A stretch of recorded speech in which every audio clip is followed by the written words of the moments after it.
Mis amados hermanos, buenos días, firmes, constantes, animados por la gracia de Dios que nos levanta cada día. Nos levantamos diciendo en nuestro corazón: el Señor es justicia, justicia nuestra, nuestro pastor, nuestro rey, nuestro redentor, quien nos da la fuerza cada día para seguir adelante. Hoy 16 de enero de 2023, nuevamente nos levantamos. Les voy a invitar al profeta Jeremías, capítulo 23, en esta mañana. Nos guía el título de propósito firme. Estamos hablando acerca de los propósitos de Dios que son establecidos y cómo son llevados a cabo en medio de los tiempos.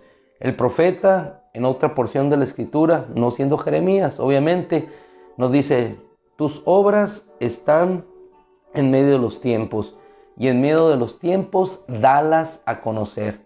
Las obras de Dios están en medio de estos tiempos.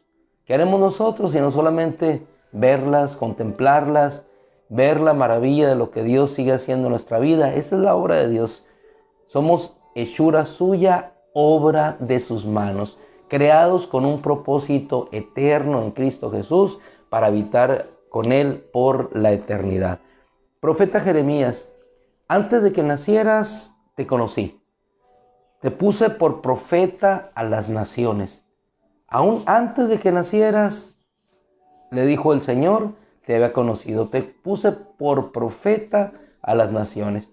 Y en el capítulo 23 habla el Señor por medio de este profeta y dice Él cómo Él mismo va a cumplir el propósito para el cual fue llevado su pueblo a la cautividad. El profeta Jeremías les habló, pero este mismo profeta les habla acerca del futuro que tenía para ellos. En el capítulo 23, versículo 3, el Señor mismo defiende a sus ovejas, el Señor mismo defiende a su pueblo, el Señor mismo cuida de ellos. Y les dice: yo mismo, es decir, el pastor de pastores, el rey que los trajo a ese lugar, que después lo dispersaría para hacer volver su corazón hacia ellos nuevamente, porque el propósito de los profetas, ser enviados por Dios para hacer volver el corazón de los hijos de Israel hacia Él, para que le amasen, para que le buscasen, para que le honraran con todo su corazón. Yo mismo, dice el Señor, 23:4 de Jeremías, yo mismo reuniré el remanente de mis ovejas. No todos, no todo Israel es Israel, pero el remanente de Israel será salvo. Es decir, aquellos que son sus escogidos, aquellos sobre los cuales Él fija su mirada, aquellos sobre los cuales Él les hace andar por el camino que deben de transitar. ¿Por qué? Porque puestos sus ojos están en ellos. Yo mismo, dijo el Señor, reuniré el remanente de mis ovejas de todas las tierras a donde las he echado, y las haré volver a sus pastos. He aquí, no dice la Escritura, por medio del apóstol Pedro, hemos vuelto al pastor y obispo de nuestras almas, al guardián de nuestras almas. ¿Quién es el gran pastor? Jesús nuestro Señor. Yo soy el buen pastor. El buen pastor su vida da por las ovejas. Y es lo que hace el Señor aquí. Va a rescatar a sus ovejas, va a traer a sus ovejas, va a reunir a sus ovejas. Yo mismo las reuniré, el remanente de mis ovejas de todas las tierras a donde yo las he echado. No fueron las circunstancias, no fue el enemigo propiamente en su voluntad quien lo hizo. Es Dios que lo permite, o Dios quien lo envía. Al final todo se sostiene en su mano, todo está en su propósito. Yo te hice, yo te llevaré, yo te traeré, yo te sustentaré, te haré cruzar, te haré regresar. Es su gloria, es lo que Él hace por sí mismo, por amor a sí mismo. Glorioso nuestro Señor. Y las haré volver a sus pastos y crecerán y se multiplicarán. Antes de que acontecieran estas situaciones, les estaba diciendo lo que habría de suceder. ¿Por qué? Porque tanto el gobernante como el profeta se habían extraviado. Él quería purificar a su pueblo, quería quitar la injusticia en medio de su pueblo. ¿Y cómo lo hizo? Entendiendo el pueblo de Israel que solamente su Dios era fuente de aguas vivas. que el ir a cavar cisternas rotas que no retenían el agua, tal como les ilustró el Señor, era precisamente lo que ellos habían hecho para hacer volver su corazón. Pondré sobre ellas pastores que las apacentarán, y las palabras que vienen a continuación nos llenan de ánimo y fortaleza, porque dijo, nunca más tendrán temor, jamás tendrán temor. ¿Qué es lo que sucede regularmente en una oveja o por qué se caracteriza? Se caracteriza por el temor. Pero dijo el Señor, mis ovejas nunca más tendrán temor, ni se aterrarán, ni faltará ninguna, que es lo más importante. No solamente no es tener temor, no solamente es no faltar, sino que sobre todas esas cosas no faltará ni una. ¿Quiénes somos nosotros? Ovejas del Señor. Cristo dijo en una porción en la narrativa del Evangelio, mis ovejas oyen mi voz y me siguen, y nadie las puede arrebatar de la mano del Padre. Lo que el Padre me dio, yo lo protejo. Nadie, Evangelio de Juan, nadie las puede arrebatar de la mano del Padre. ¿Por qué? Porque el Padre y yo uno somos, ninguna faltará. He aquí vienen días, declara el Señor, en que yo levantaré a David un renuevo justo. Y no está hablando de pastores terrenales, está hablando de aquel que es el príncipe de los pastores.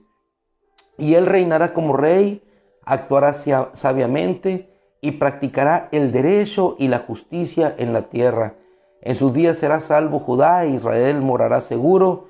Y este es su nombre por el cual será llamado el Señor, justicia nuestra. El Señor, justicia nuestra.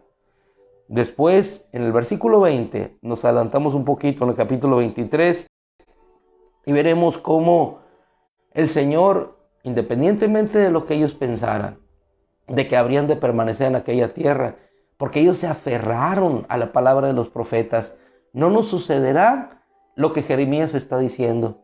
Pero dijo el Señor, no se apartará la ira del Señor hasta que haya realizado y llevado a cabo los propósitos de su corazón. ¿Y cuál era el propósito en el corazón de Dios para su pueblo? Era hacerles mal, era llevarlos a la tierra donde estaba Sennacherib, rey de Asiria, y hacerlos padecer las aflicciones propias del cautiverio. Absolutamente no. El Señor dijo, porque yo tengo planes de bienestar. Jeremías 29, capítulo 11, si usted se trasladase para allá en la Escritura, habría de ver cómo el Señor le dice, porque yo tengo estos planes para ustedes. Planes, declara el Señor, planes de bienestar y no de calamidad, para darles un futuro y una esperanza. Aún en el cautiverio, aún a donde Él los había de trasladar, había un futuro y habría una esperanza. Y anteriormente les dijo el Señor, versículo 10 de Jeremías 29, cuando se les hayan cumplido a Babilonia 70 años, yo los visitaré y cumpliré mi buena palabra de hacerlos volver a este lugar.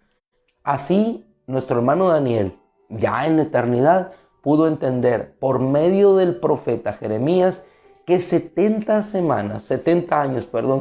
años estaban decretados sobre su pueblo y que ellos no volverían hasta después de los 70 años, pero que en el propósito de Dios Él los haría volver a una tierra segura. Y efectivamente así sucedió. Se levantó después aquel imperio medo-persa, Dios levantó a Ciro su ungido y vemos la reconstrucción del templo y la reconstrucción de las murallas. Nos trasladamos ahora al libro de Esdras, capítulo 4, para ver uno de los finales anticipados de la historia, cuando ellos por fin, en incumplimiento de aquella palabra que Dios había tratado y había puesto sobre su pueblo, de que cumpliría su propósito, así efectivamente ellos regresan. Y en ese regresar, hermano, nos centramos en un punto importante que hemos estado manejando también. El hecho de que hubo tropiezos, de que hubo dificultades, pero que siempre la mano de Dios estuvo sobre ellos. Dice en la escritura en Esdras que cuando los enemigos de Judá y de Benjamín se enteraron, capítulo 4, verso 1, de que habían venido del cautiverio a reconstruir el templo del Señor, ¡qué hermosura! El Señor les dijo, los voy a hacer los voy a hacer volver a este lugar.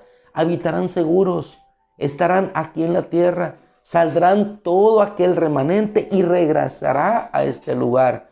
Eso tuvo su cumplimiento. Lo que el Señor había hablado en ese firme propósito de que no apartaría su ira para corrección de su pueblo, pero que después los traería en su amor a esa tierra para darles buena esperanza hasta el final, esta generación lo vio cumplido. No lo vio cumplido Daniel, no sucedió en el tiempo de Jeremías cuando ellos estaban rogando volver. En el tiempo adecuado, en el tiempo propicio se cumplió. Y ellos llegaron y encontraron ciertamente adversidad. Y en el versículo 4 dice que trataron aquellos hombres, aquellos pueblos, estuvieron tratando de desanimar. Siempre en los propósitos trazados por Dios, en los propósitos en los cuales nosotros caminamos, habrá desánimo. Y no solamente habrá desánimo, van a tratar de desalentarlos, como dice la escritura en el verso 4. Estaban tratando de desanimar a la gente, de desalentar para que no siguieran reconstruyendo. Y nuestra vida, por el Espíritu Santo, es una vida de reconstrucción de lo que quedó destruido en el pasado. En ocasiones nos desanimamos, nos desalentamos, o los enemigos actúan, los enemigos de nuestra alma, en contra nuestra, y paramos, detenemos la obra como la detuvieron ellos. Dice que en un tiempo, si nos vamos al capítulo 4 final, la obra fue suspendida y permaneció suspendida hasta el año segundo de Darío, el rey persa. Pero entonces nuevamente Dios envía su propósito en cumplimiento, su palabra, y les habla por medio del profeta Ageo y les dice, ¿acaso hoy es tiempo de que no sigan reconstruyendo? Y por medio del profeta Ageo, usted lo puede observar en esa clara palabra, viene y le dice, esfuérzate, Zorobabel, gobernante, esfuérzate tú, Josadac. Y entonces, dice en el versículo 2, usted lo puede ver en el profeta Ageo, pero también el capítulo 5 de Esdras, vemos cómo dice, el profeta Ageo y el profeta Zacarías, hijo de Ido, profetizaron a los judíos que se hallaban en Jerusalén y en Judá, en el nombre de Dios de Israel, que estaba sobre ellos. Y entonces se levantaron Zorobabel, hijo de Salatiel, Jesúa, hijo de Josadac, y comenzaron la reconstrucción del templo de Dios que está en Jerusalén, y con ellos estaban los profetas de Dios apoyando. ¿Apoyando qué, hermano? Qué diferente el tiempo de Jeremías, cuando los profetas profetizaban en nombre del Señor y se peleaban y la palabra del Señor iba entre unos y otros, de tal forma que les dice el Señor, ustedes dan paja y no grano. ¿Y qué tiene que ver la paja con el grano? Los lleva a dar la palabra de Dios, no aquello que era inspiración de su propio corazón, visiones falsas cuando sus corazones estaban alejados de Dios. Pero aquí los profetas animaron en el propósito de Dios. Y el propósito de Dios fue cumplido de tal manera que nuevamente la obra empezó a seguir adelante. ¿Por qué, hermano? Porque Dios les habló y les dijo, es tiempo, ustedes están reconstruyendo sus casas, pero el templo está desolado. Ustedes dicen que no es tiempo de reedificar. Y regularmente es lo que decimos nosotros, todavía no es el tiempo de Dios. El tiempo de Dios es aquí y ahora. Este es el lugar, este es el momento. Este es el día en el cual nos levantamos en el propósito de Dios, como se levantó Esther por medio de su tío Mardoqueo. El tiempo de Dios es hoy. El tiempo de la liberación es ahora. El tiempo de actuar es ahorita. El tiempo de levantarnos, de animarnos, de fortalecernos, a seguir caminando, avanzando, edificando sobre nuestra vida, buscando el reino de los cielos, es aquí, ahora, en este lugar. las obras de Dios están en medio de los tiempos en los cuales vivimos y la obra de Dios sigue gestándose en cada uno de nosotros, avanzando al propósito final, que es la redención de nuestras almas. Así que, amados hermanos, visto cómo Dios ha actuado por medio de los profetas, cómo ha levantado hombres para su propósito, no nos queda a nosotros sino el claro entendimiento de seguir caminando firmes hasta que el propósito de Dios sea establecido en cada uno de nosotros. Romanos capítulo 8. Te conocí, te llamé, predestinado y te glorificaré. Hasta que no lleguemos a la redención de nuestros cuerpos, hasta entonces, no solamente hasta entonces, el propósito de Dios será cumplido en cada uno de nosotros. Así es que te animo esta mañana, como siempre, porque animados por su palabra, nos encomendamos a la mano de nuestro Dios. Y le pedimos a Él fuerza, le pedimos a Él fortaleza para seguir entendiendo su propósito y que esa mano bondadosa sea notoria a nuestra vida. Padre, te rogamos que en ese propósito en el cual transitamos, Señor, sea cada día más evidente a nuestra vida. No permitas que nos desanimemos, Señor, sino todo por el contrario. Permítenos ver tu palabra, ver tu mano poderosa, bondadosa, que a pesar, Señor, de las circunstancias adversas que nos rodeen, podamos ver que tú tienes planes de bienestar para darnos una esperanza al final y un futuro, Señor. Un futuro que otros no tienen, Señor. Un futuro en la eternidad contigo, Señor, Rey de justicia, llamado el Señor Justicia Nuestra. Gracias, Padre, en el nombre de Cristo. Amén. Gloria a Dios. Mis amados hermanos, que el Señor les bendiga. Un gusto, como siempre, que la gracia de Dios les lleve en todo camino. Hoy inician clase ya los preparatorianos, algunos pues ya continúan, así es que cuidado en el camino, que el Señor los bendiga. Si Dios quiere, nos vemos el día de mañana. Un abrazo, cuídense mucho.